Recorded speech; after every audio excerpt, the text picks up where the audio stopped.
இதுதான சீன கைவினையாளர் தூய தங்கத்தை நெசவு செய்து கண்கவர் பேரரசர் படைப்புகளை உருவாக்கும் விதம். வெறும் உலோகத்தை உருக்காமல் மிகச்சிறிய தங்க நூல்களை பின்னி ஒளிரும் வலைப்பின்னலை செய்கிறார்கள்.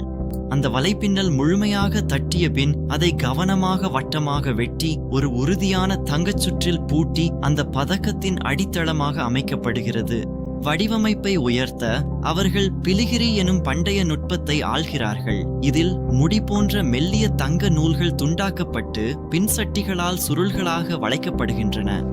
தூய தங்கம் மென்மையாகவும் வளைந்து கொடுப்பதாலும் இந்த நுண்ணிய சுருள்கள் உடையாமல் எளிதாக இணைக்கப்படுகின்றன. இதனால் வடிவமைப்பாளர்கள் கண்கவர் சீரான வடிவங்களை அடுக்கடுக்காக உருவாக்குகின்றனர். மெருகூட்ட நூற்றுக்கணக்கான தங்கமணிகள் அடுக்கி பிலிகிரி பணிக்கு எல்லையாகின்றன. பின் வெளிவளையங்களில் வைரங்களும் முத்துகளும் பதித்த பின் நடுவில் ஒரு பெரிய முத்து வைக்கப்படுகிறது. இதன் மூலம் தலைமுறைகள் போற்றும் பிரம்மாண்டமான பேரரசு பதக்கம் தயாராகிறது.